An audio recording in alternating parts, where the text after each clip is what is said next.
Nosso evangelho de hoje é Mateus 28, de 8 a 15. Naquele tempo, as mulheres partiram depressa do sepulcro. Estavam com medo, mas correram com grande alegria para dar a notícia aos discípulos. De repente, Jesus foi ao encontro delas e disse: Alegrai-vos. As mulheres aproximaram-se e prostraram-se diante de Jesus, abraçando seus pés. Então Jesus disse a elas: Não tenhais medo. Ide anunciar a meus irmãos que se dirijam para a Galileia. Lá eles me verão. Quando as mulheres partiram, alguns guardas do túmulo foram à cidade e comunicaram aos sumos sacerdotes tudo o que havia acontecido. Os sumos sacerdotes reuniram-se com os anciãos e deram uma grande soma de dinheiro aos soldados, dizendo-lhes: Dizei que os discípulos dele foram durante a noite e roubaram o corpo, enquanto vós dormíeis. Se o governador ficar sabendo disso, nós o convenceremos. Não vos preocupeis. Os soldados pegaram o dinheiro e agiram de acordo com as instruções recebidas. E assim o boato espalhou-se entre os judeus até o dia de hoje. Palavra da salvação. Mateus, talvez seguindo a mesma tradição joanina, enfatiza essa aparição de Jesus ressuscitado às mulheres de modo mais resumido e direto. Em João há somente uma mulher.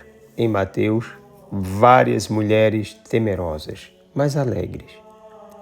Quando Jesus aparece, elas prontamente se voltam totalmente para ele e o adoram. Esse gesto reflete a realidade mesma da comunidade cristã primitiva diante de Jesus ressuscitado, que é o Senhor vitorioso. O modo como a comunidade cristã se relaciona com Jesus envolve oração, adoração, alegria e fraternidade. Jesus não é aquele que provoca medo, mas imensa alegria com sua presença.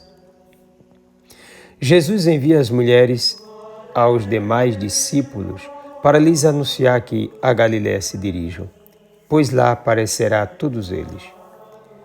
Jesus mesmo é quem envia.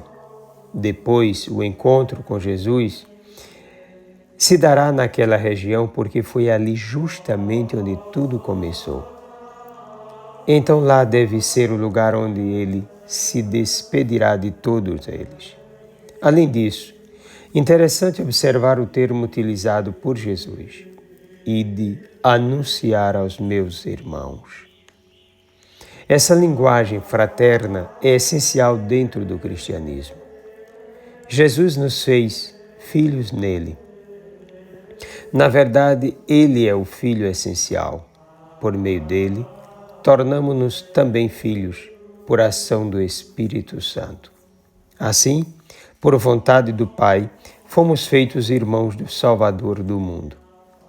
Jesus quer se encontrar com seus discípulos, irmãos, quer fortalecê-los na fé, pois o combate será imenso. Os discípulos devem voltar-se para Jesus, vendo-o como Senhor e Cristo, mas também como irmão. O texto termina com uma triste observação que, nas entrelinhas, não deixa de ser uma tremenda acusação às lideranças religiosas da época.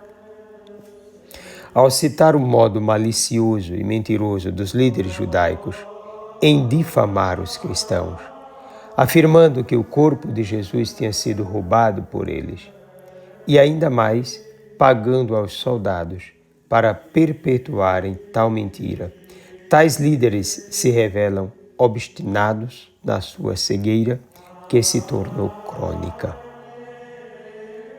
Antes, acusados pelo próprio Jesus de não enxergarem a palavra de Deus, de não perceberem a presença de Deus no meio deles e agora de negarem absolutamente, servindo-se de artifícios satânicos, a ressurreição do único Salvador. Esse povo cegou de vez, fechou-se à luz e sucumbiu na mentira. Mateus não está feliz com tal situação. A igreja não se satisfaz com a cegueira espiritual de ninguém. Pelo contrário, fica triste, pois todos devem se encontrar com Jesus para poder viver em comunhão com Deus. Apesar disso, cabe aos discípulos seguirem em frente com encanto, amor, liberdade e paixão por Jesus Cristo e pela transformação dos corações à verdade, que é o Senhor ressuscitado. O mundo continua mentindo contra Jesus para implantar interesses escusos. Os seguidores de si mesmos procuram desvalorizar as realidades cristãs, os sacramentos, que são a ação de Cristo em nós, tentam manipular corações, desvirtuar a fé, relativizar a verdade, como se a verdade fosse algo subjetivo.